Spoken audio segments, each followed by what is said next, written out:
যার মধ্যে রাসূলুল্লাহর মহব্বত নাই, রাসূলের পাকের ভালোবাসা নাই, তার ইত্তেবা করা জায়েজ নাই। ঠিক কিনা বলো?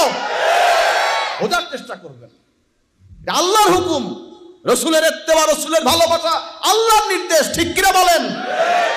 নবীজি ইরশাদ করেছেন, লা ইউমিনু আহাদুকুম হাত্তা আকুনা আহাব্বা ইলাইহি মিন ওয়ালিদিহি ওয়া ওয়ালাদিহি ওয়ান নাসি আজমাইন। বলেন না সুবহানাল্লাহ। আর একটা কথা, অনেক দায়িত্বশীল ব্যক্তিবর্গ আছেন, শরীয়ত ভিত্তিক যে সমস্ত দরবারে শরীয়ত বিরোধী কার্যকলাপ হয়, আমার আপিল থাকবে, অনুরোধ থাকবে, কারণ আমরা তো সবাই আল্লাহকে দাঁড়াবো, আমরা লজ্জা না পাই, এই অনুরোধটা আমার থাকবে।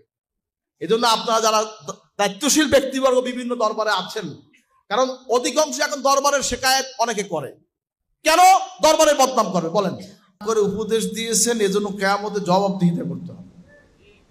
এজন্য যতটুকু আপনি আমল করেন অতটুকু আপনি বলবেন, যতটুকু জেনেছেন অতটুকু পৌঁছে দিবেন, এটাই আপনার দায়িত্ব, কর্তব্য হচ্ছে।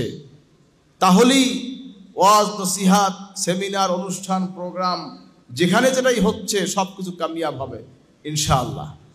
যিনি ওয়াজ করছেন তার লক্ষ্য যদি থাকে আমি যা বলছি একমাত্র আল্লাহ সন্তুষ্টির জন্য বলছি, যিনি শুনবেন তার যদি খেয়াল থাকে আমি আল্লাহ সন্তুষ্টির জন্য ওয়াজ শুনছি, শুনে আমি সেগুলো আমল করব, তাহলেই সে কামিয়াব হবে। যিনি আয়োজন করেছেন তিনি যদি এই খেয়াল করেন যে আমি আয়োজন করছি একমাত্র আল্লাহ এবং আল্লাহ রাসূলকে খুশির জন্য, তাহলেই এই অনুষ্ঠান কামিয়াব হবে। আমরা মিলাদ শরীফ পড়ি আল্লাহর হাবিবকে ভালোবেসে, না এটা একটা রেওয়াজ বানাই রয়েছি আমরা, কি ভালোবাসে করি না? এই যেখানে মিলাদ শরীফ হয়েছে এখানে কোনো বেদাত হয়েছে? বলেন তো, এখানে কোনো বেদাত হয়েছে? কি কথা কন না, কি শরীয়ত বিরোধী কোনো কাজ হয়েছে? শরীয়তের ভিত্তিতে সারসিনা শরীফ আমরা যে মিলাদ কিয়াম করি বা নবীজির সুন্নাত তরিকা আমল করি, সব কিছু শরীয়তের মানদণ্ডে। বলেন আলহামদুলিল্লাহ।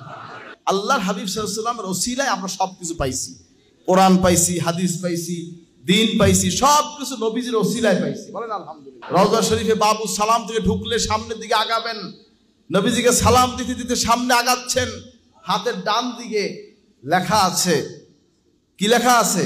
সাহেবুল শাফা, সাহেবুল ওসিলা, সাহেবুল মেরাজ লেখা আছে কি নাই? বলেন আলহামদুলিল্লাহ। নবী আমার ওসিলা হচ্ছেন, এই যা কিছু পেয়েছি আল্লাহ নবীর ওসিলায় আমরা পাইছি। এই বিশ্বাস আছে?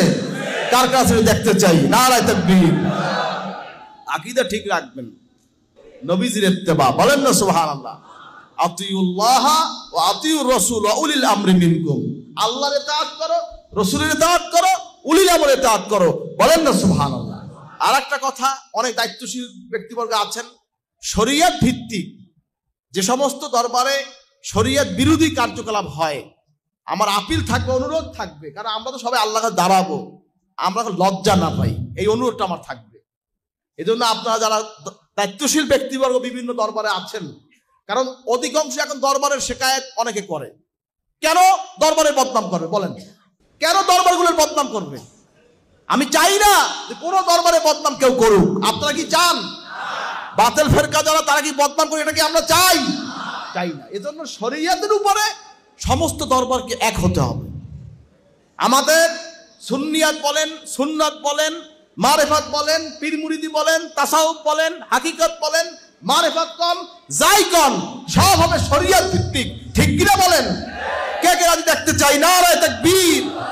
এর খেলাফ কিছু হবে না।